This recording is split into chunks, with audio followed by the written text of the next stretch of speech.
Salut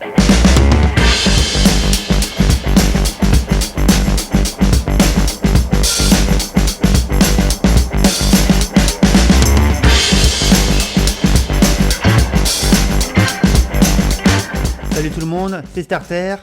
On se retrouve pour un nouveau bilan d'après-course de Formule 1. Direction Imola avec le Grand Prix d'Émilie-Romagne et son nom à rallonge. 4 km 909 sur ce tracé rapide à l'ancienne qui a fait son retour l'an passé. Une seule zone de DRS est présente dans la ligne droite du stand avant d'aborder le virage du Tamburello. Un retour très tôt en Europe, ce qui rappellera beaucoup de souvenirs aux plus anciens qui suivent la F1. Et oui, jusqu'en 2006, et à quelques exceptions près, Imola qui a accueilli le Grand Prix de Saint-Marin était synonyme de début de la saison européenne, après les escapades en Amérique du Sud ou en Asie et en Océanie. C'est un circuit qui est chargé d'histoire et surtout apprécié, autant le dire. Le seul défaut qu'on peut lui trouver est sa largeur de piste, qui n'est pas du tout adaptée aux monoplaces actuelles. Non, c'est trop petit.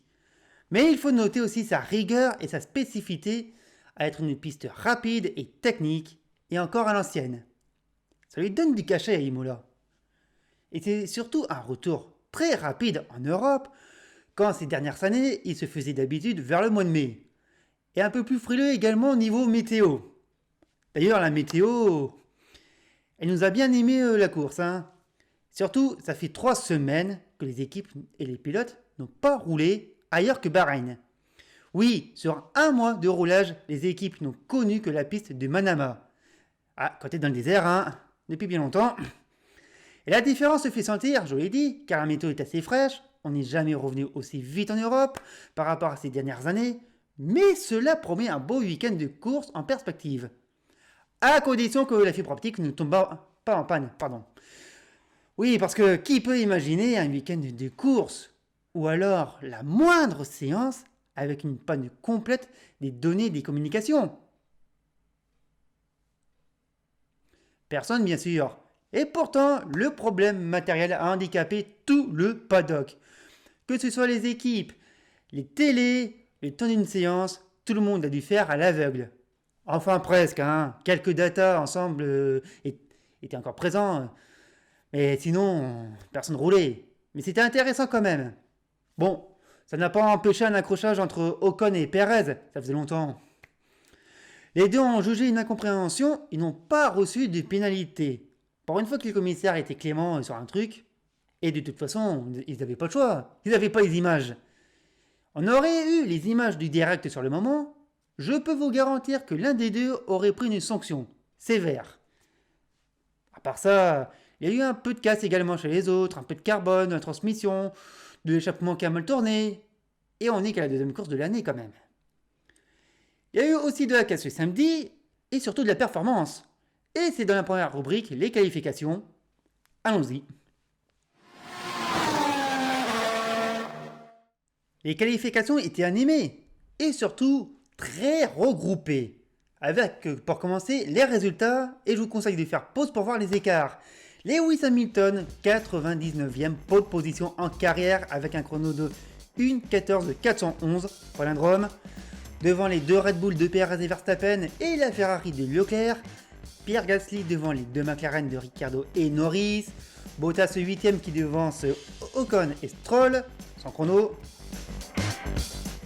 En deuxième partie du tableau, on retrouve Carlos Sainz devant George Russell et Sebastian Vettel, suivi de Latifi, d'Alonso, des Alfa Romeo de Raikkonen et Giovinazzi, et enfin les As de Schumacher et Mazepin. Tsunoda, il a fait aïe, ou ouch, disait comment Villeneuve déjà. Enfin bref, c'est l'un des faits marquants de la qualification. Tsunoda a mis chiffon sa voiture, et il n'a pas fait semblant. Parti à la faute à la variante Alta, un léger coup de gaz en trop alors qu'il était en glisse, et c'est fini pour le japonais. Tout le train arrière est à jeter. Il reste plus que le pneu de première et un synchro. Il faut rappeler que Tsunoda, tout comme Schumacher et Mazepin, ce sont des rookies. C'est vrai qu'il nous a vraiment impressionnés à Bahreïn. On a été élogieux à son sujet. Mais les erreurs, comme il a pu faire le samedi, font partie de son apprentissage. Et je peux vous dire qu'il va apprendre de celle-ci. Autre chose qui nous a marqué, c'est le passage des deux Williams en deuxième partie des qualifications. D'ailleurs, les voitures de Grove sont bien à l'aise depuis vendredi, ça fait plaisir. On en reparlera dans le bilan qui leur est consacré. Enfin, si on peut vraiment tirer un bon bilan, malheureusement.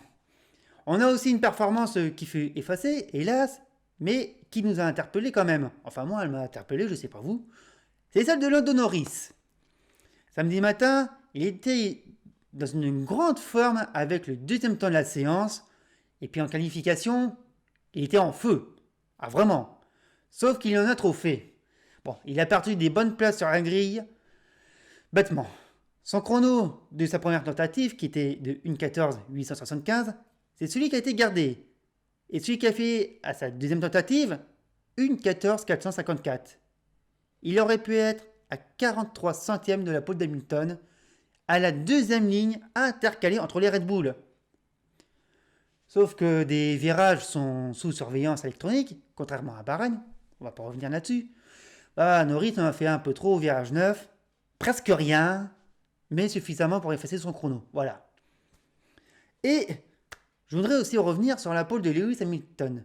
Comme je l'ai dit, la 99e. Et surtout, un nouveau record amélioré, puisqu'il a signé au moins une pole sur un 30e circuit différent.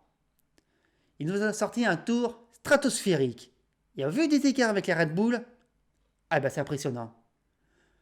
Alors, certains ont encore craché sur Hamilton, Mercedes, tout ça. Ouais, mais je peux vous dire que si Verstappen n'avait pas fait une erreur à la sortie du Tamborello, eh bien il était en pole, voilà. Allez, avec quoi? Un petit dixième d'avance, pour être gentil.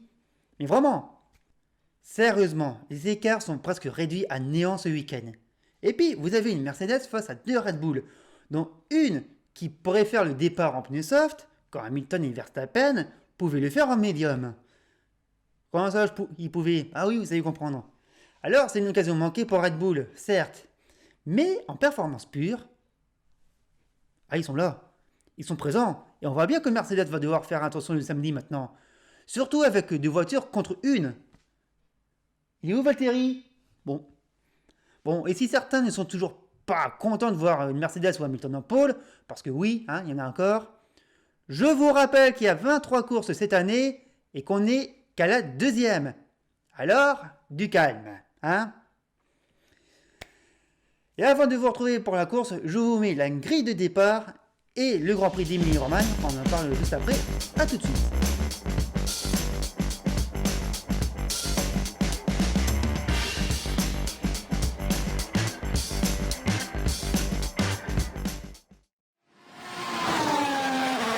À moins d'une heure de la course, il pleut sur le circuit. Alors pourtant, on n'est pas à Francorchamps ou encore moins en Nürburgring. Il se passe que la moitié de la piste est sous la pluie. Voilà. De Tamborello à Aqua Minerale, c'est humide. Et le reste, c'est sec. Même la grille de départ est sèche. Un vrai microclimat. C'est vraisemblable. C'est dur à dire. Bon, on a Schumacher qui fait un peu d'aquaplaning. Alonso, c'est pareil, mais il va aussi casser son aileron. Bottas, il a une crevaison. Stroll, il crame ses freins. La course n'a pas encore commencé que des déboires commencent. Et on n'est pas au bout de nos surprises. Déjà, le départ, il est complètement fou. T'as Verstappen qui nous fait un départ plus que parfait et va s'imposer à Hamilton à Tamborello. Et il va maîtriser la course grâce à ce dépassement. On va y revenir après. D'ailleurs, la pluie perturbe bien la course, tout comme les accrochages en piste. Il y en a deux qui nous ont retenu notre attention. Le premier, c'est celui entre Nicolas Latifi et Nikita Mazepin. Le pilote canadien part à la faute à Aqua Minerale. Il revient en piste, sans voir le pilote russe de Haas, et les deux ils s'accrochent. Honnêtement, les fautes sont partagées. Ah si, Latifi revient comme si de rien n'était, il serre la Haas sur sa droite, sans la voir, et il avouera même que pour lui c'était pas vraiment un accrochage. Bon, il dit ça parce qu'en fait, il a pas revu les vidéos. Il a pas fait le replay, il avait pas Canal, voilà. Mais aussi, on peut donner des torts à Mazepin, qui n'a rien fait pour éviter l'accrochage, Il n'a pas levé pied ou essayé d'éviter la Williams. Non, monsieur il a gardé sa position, voilà. Bon, il aurait pu faire quelque chose de russe, mais non, Il y a eu contact, accrochage, donc vous décidez sur qui vous mettez la faute et pourquoi Mazepin. Voilà. Donc, premier accrochage, première neutralisation de course. Et il y a ce deuxième accrochage qui a lieu vers le 34e tour, plus violent cette fois, entre Bottas et Russell. Accrochage qui va déclencher un drapeau rouge, tellement qu'il y en a partout. Ah oui, franchement, ils en ont mis partout, c'est dégueulasse, hein, c'est... Qu'est-ce que c'est que ce merdier? Russell, qui veut passer Bottas avec l'aide du DRS, c'est important, il y a ce décalage du Finlandais, qui ne laisse pas vraiment de place à Russell. 2 ronds dans l'herbe, et c'est fini. L'accident, en replay, même à vitesse réelle, était violent, franchement. Et je sais pas qui blâmer dans cette action. Si ce n'est que Russell, qui met 2 roues dans l'herbe, DRS ouvert pour dépasser Bottas, ou bien Bottas qui essaye de reprendre malgré tout la trajectoire sèche de la piste pour éviter d'être dans le mouillé. Je sais pas, voilà. J'arrive pas à me faire une opinion. Tellement que l'accrochage m'a choqué. Oui, l'accrochage m'a choqué. C'était tellement violent. Bon, des accidents, oui, on en voit à des courses, c'est plus ou moins spectaculaire. Mais alors, celui-là... Et puis, bon, tant pis, je vais la dire. Une Williams à cet endroit-là... Par contre, il y a bien un truc qui m'a marqué, c'est la réaction des pilotes juste après l'accident. Encore à chaud. Russell, qui descend de sa voiture, il va engueuler Bottas, bien énervé en lui donnant un coup sur le casque. Et Bottas a répondu à Russell à aller se faire un TR, mais avec une majeure. Mais le meilleur, c'était au carré des interviews au micro de Canal+. Oui, moi je regarde sur Canal, vous je ne sais pas. Bottas accuse Russell, bien sûr, hein. On le sent agressif dans ses propos, il maintient sa position et explique qu'il n'avait rien à faire de ce que pouvait bien lui dire le pilote Williams. D'où sa réponse. Et vient ensuite le tour de Russell au micro de Canal, encore une fois, et en plus du pilote, on a le président du GPDA qui parle. Vous savez, le GPDA, l'assaut des pilotes. Il parle très bien, il est droit, calme, ah si, vraiment. Et son discours, j'ai plus retenu que celui de Bottas. Bon, il maintient sa position sur l'accrochage avec le Finlandais, en accusant ce dernier. Bon, c'est tout à fait normal, hein. Et pourtant, Russell lui sort une morale qui lui explique qu'il ne fallait pas se décaler, qu'il y a le gentleman agreement qu'on ne bouge pas à haute vitesse. Je vous passe le discours, hein, vous irez voir. Mais Russell, comme je vous le dis, m'a plus convaincu. Et il rajoutera aussi que 9ème, c'est pas la place de Bottas. Alors, Bottas dans les graviers, Russell marque à point, 1-0 pour George. Bon, j'attends vos avis en commentaire, bien sûr. Hein, j'ai le mien, j'attends le vôtre. Bref, Russell, on va encore y revenir parce que, sans le vouloir, il a aussi ruiné la course de la deuxième Mercedes. Parce que les conditions de course évoluent vite, assez vite, et ça commence à s'arrêter au stand pour changer de pneus. Haro complet sur les pneus slick. Verstappen sera le premier leader à s'arrêter, laissant le temps d'un tour le leadership à Hamilton, puis Hamilton s'arrête aussi après, un tour plus tard. Il attaque tellement, il en fait trop, hein, on entend dire, et au moment où il veut dépasser Russell, voilà qu'il sort de la trajectoire, encore humide, et il sort de la piste. Et en voulant repartir, alors déjà, ça braque pas, parce que ça braque pas sur une F1, il tape le mur, il pète son aileron avant. Bon, il a réussi à repartir, d'une manière étonnante, hein, en marche arrière. Voyez-vous? Et en plus, dans les graviers, c'est risqué. Pourtant, il va réussir à reculer au rétroviseur.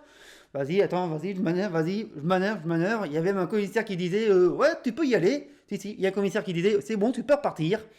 Et il est reparti, voilà. Alors, c'est étonnant de voir une voiture faire marche arrière pour rattraper la piste, hein, on est d'accord. On va pas se mentir, c'est pas commun. Et si vous voulez savoir, parce que certains, même moi, j'avais émis la possibilité d'une possible pénalité par Hamilton. Bon, il n'y a rien eu là-dessus. Et je vais vous dire, tant mieux. Finalement, il n'y a rien de le règlement qui dit qu'en fait, un pilote n'a pas le droit de faire une marche arrière. C'est pas marqué. Ah, vous irez voir, c'est pas marqué. Sauf dans les stands. Dans les stands, t'as pas le droit de faire la marche arrière, c'est normal. Par contre, sur la piste, c'est pas interdit. Surtout quand c'est sécurisé. T'as beau avoir une drapeau jaune et commissaire, tout ça, il avait le droit. Bon, ben voilà, il a fait sa petite marche arrière, il est reparti. Merci, au revoir. Et puis coup de chance, hein. Au même moment, on avait l'accrochage Russell-Bottas. Hein. Donc du coup, drapeau rouge, Hamilton repart 8ème et il va remonter progressivement au plus haut du classement, en finissant sur le podium quand même. D'ailleurs, eh bien on va y passer tout de suite au résultat du Grand Prix d'Émilie-Romagne.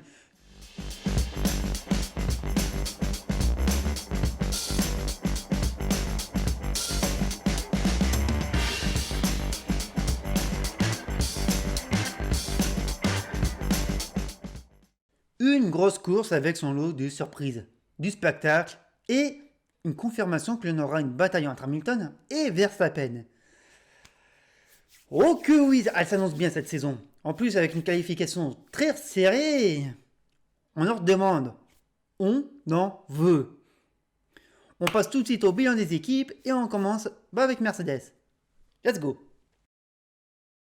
Bilan mitigé pour Mercedes. On va pas se mentir, hein. Bon, Lewis Hamilton ne fait pas beaucoup d'erreurs en course, hein. Ça m'a surpris sa sortie. Et même comment il est allé abîmer son aileron. Ce n'est pas commun de sa part. Il a avoué avoir fait une erreur à l'arrivée. Bon, c'est bien, il a reconnu. Et franchement, il sauve les meubles. Après une arrivée à la deuxième place. Ah bah si. Il a fait une remontée très propre et très posée. Surtout avec une belle bataille contre Lando Norris en fin de course.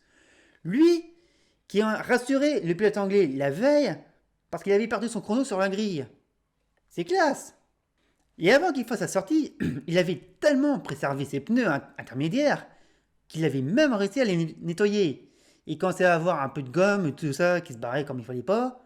Bah, pourtant, il a réussi à les préserver. Et en plus, on voyait qu'il commençait à revenir sur Verstappen. Et quand l'on s'est arrêté, bah, son équipe a suivi. Logique. Hamilton revient vraiment de loin dans cette course. Il conserve encore la tête du championnat, mais pour seulement un point. On y viendra après. Pardon. Passons à Bottas. Loin sur la grille, hein, déjà. Après ne pas avoir mis en température ses gommes en qualification. Bon, bah, ça peut arriver. Puis en course. Oh, il a galéré. Jusqu'à cet accrochage. Qui plus est avec un prétendant à son baquet. Ça n'aide pas. Bottas m'a déçu ce week-end, hein, on va pas se mentir, il n'était pas dans le coup, il n'était pas dans la course, il n'a pas réussi à progresser, et vu comment il était énervé après son accident, en fait je me dis qu'il devrait être énervé tout le temps comme ça derrière son volant. Ah si, on va le dire, Un Bottas énervé, il est plus nerveux derrière un volant. Bon, faut qu'il fasse pas des conneries, hein.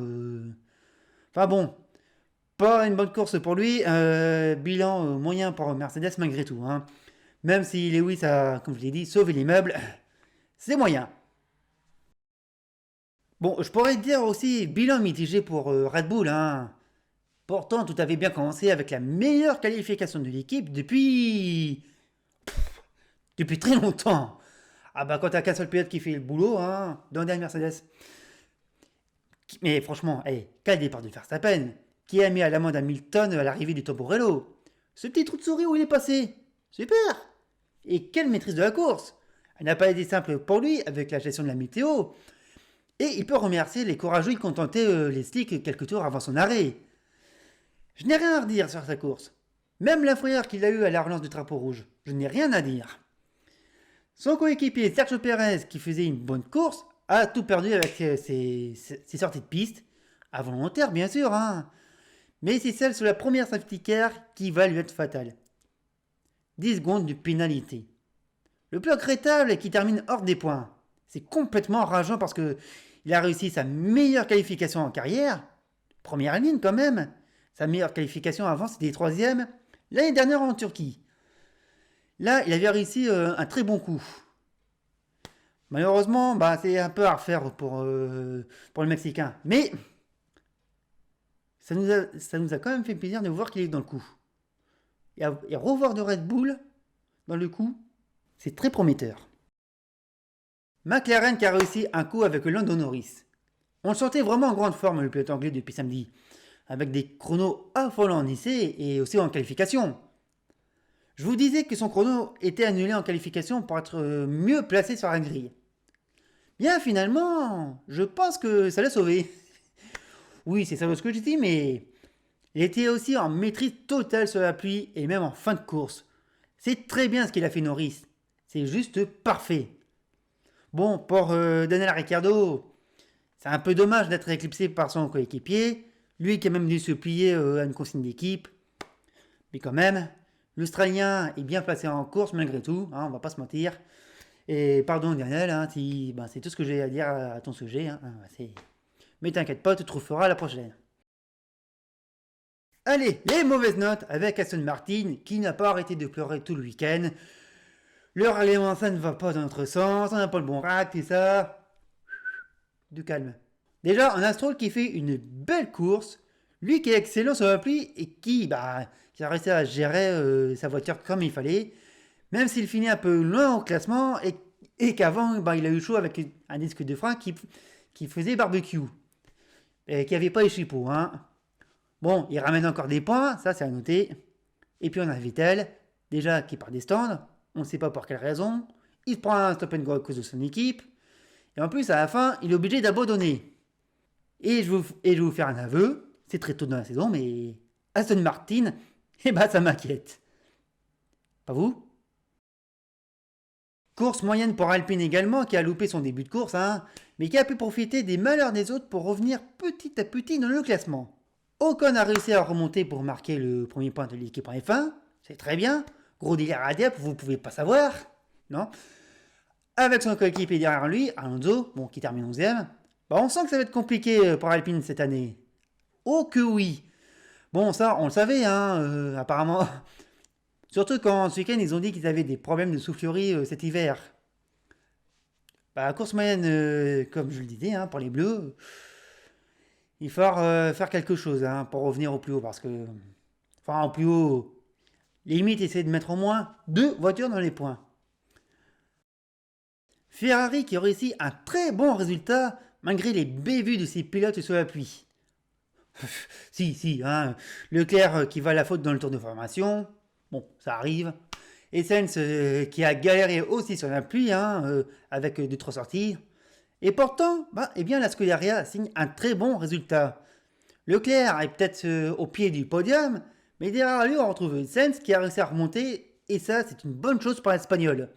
Et c'est aussi une bonne chose pour l'équipe italienne qui marque des bons points ce week-end. Allez, limite, ils auraient pu faire un podium, ça aurait été encore mieux. Mais il était encore loin. Bon, il en manque encore en ligne droite, hein, mais c'est bon signe. Ferrari revient, et ça, c'est une bonne nouvelle. Alpha Tauri, qui était en forme depuis vendredi, a sombré en course. Voilà, vous êtes tout. Bon, déjà, il a fallu reconstruire la voiture de Tsunoda, hein, qui nous a fait une belle remontée, avant de tout gâcher à la relance du drapeau rouge. Dommage. Et en plus, le japonais s'est pris 5 secondes de pénalité pour limite de piste non respectée.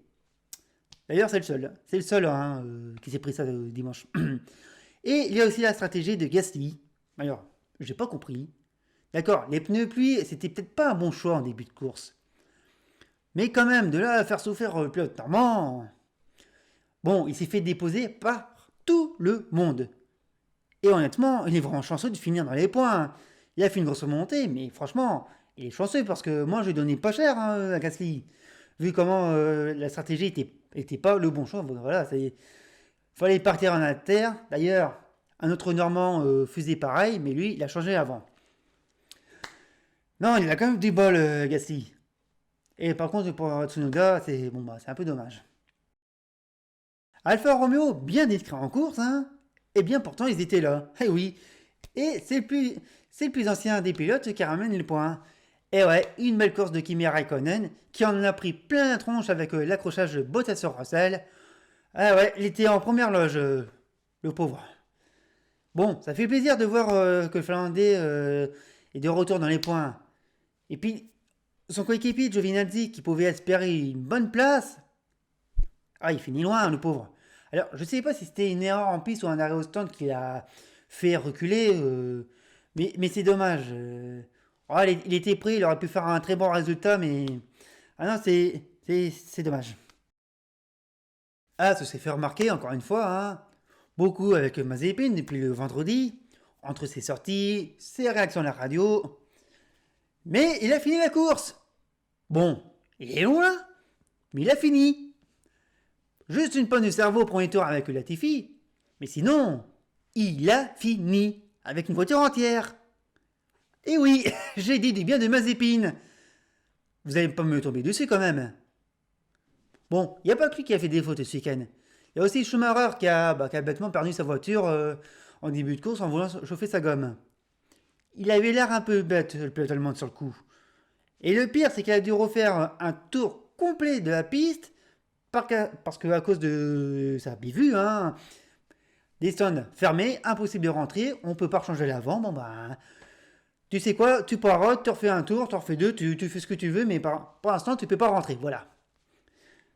Bon, et sinon, As, ben, bonne dernière, hein, on va pas se mentir.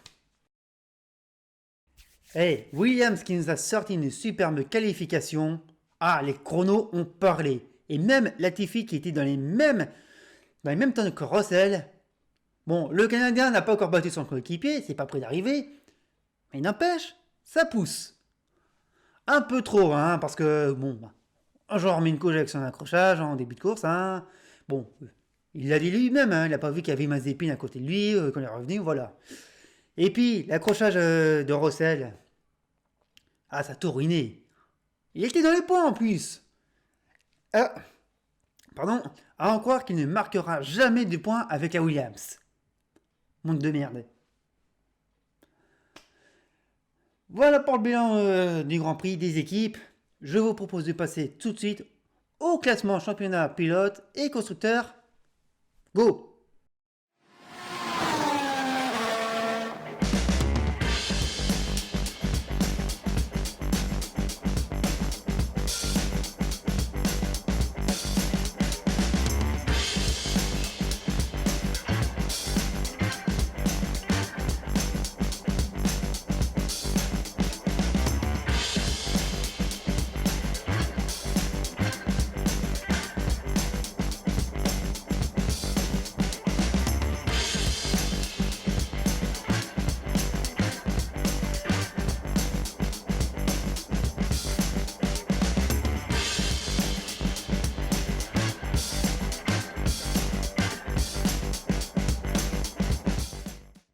Cette vidéo se termine. Merci à vous de l'avoir suivi. N'hésitez pas à commenter, à partager, donner vos avis sur les accrochages, les sorties, la victoire de Verstappen, le podium d'Hamilton, de Norris.